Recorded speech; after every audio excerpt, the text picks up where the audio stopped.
మొన్న మేము హామీ ఇచ్చాం. హామీ ప్రకారం ఇమీడియట్గా ఏం చేశాం, 3,000 రూపాయలు పెంచాం, 4,000 రూపాయలు పెంచాం. 3,000 రూపాయల నుంచి దివ్యాంగులకు 6,000 పెంచాం. కొంతమంది ఇంట్లో నుంచి లేని వాళ్ళకి 15,000 పెంచాం. బెడ్ నుంచి రాలేని వాళ్ళకి 15,000 పెంచాం.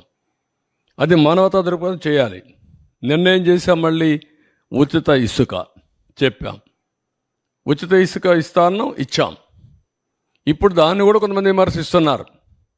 అంటే ఎట్లా మాట్లాడుతున్నారంటే, ఉచిత ఇసుక అంటే మేము ఇసుక ఇంట్లో ఇస్తామని చెప్పామని మాట్లాడతారు. లేకుంటే నేనే మళ్ళీ ఇల్లు కూడా కట్టిస్తాను, లేకుంటే వాళ్ళ ఇంట్లో కూడా పొలాన్ని నేను పని చేస్తాను అని చెప్తారు. ఏం చెప్పమంటారు వాళ్ళని? ఇది రాజకీయం. ఆ రాజకీయాలన్నప్పుడు వాళ్ళకి వాళ్ళు చెప్పేది తప్పని చెప్పాలి. దీనికంటే ట్రాన్స్పరెంట్ పాలసీ ఏమందంటే, జిల్లాలకు అప్పచెప్పాం, స్టాక్స్ అన్నీ వాళ్ళకే ఇచ్చేసాం, అక్కడ ఇసుక తీయమన్నాం.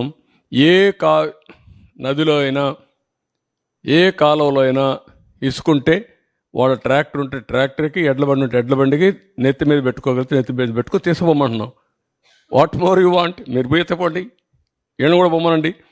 వాళ్ళ ఊరికి పోయి ఒక ఎద్దుల బండి కట్టుకొని తీసుకుపోమని ఇంటికి. ఎవడొద్దన్నాడు? ఎవరు అడ్డపడతారు?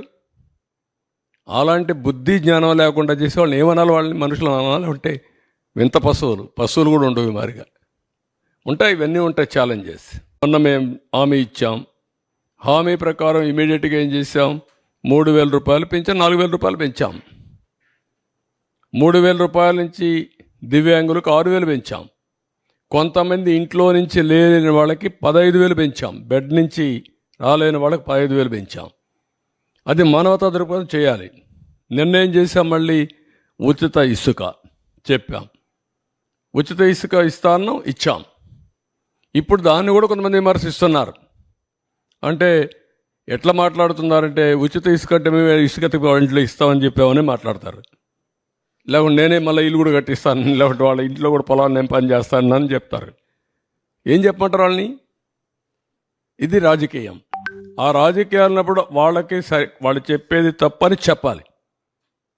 దీనికంటే ట్రాన్స్పరెంట్ పాలసీ ఏమందంటే, జిల్లాలకు అప్పచెప్పాం, స్టాక్స్ అన్నీ వాళ్ళకే ఇచ్చేసాం, అక్కడ ఇసుక తీయమన్నాం.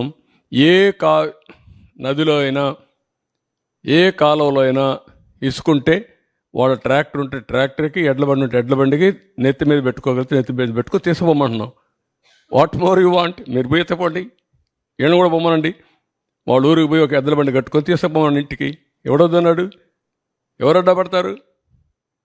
అలాంటి బుద్ధి జ్ఞానం లేకుండా చేసే వాళ్ళని ఏమనాలి? వాళ్ళని మనుషులు అనాలి? ఉంటే వింత పశువులు కూడా ఉండవు మారిగా ఉంటాయి. ఇవన్నీ ఉంటాయి ఛాలెంజెస్.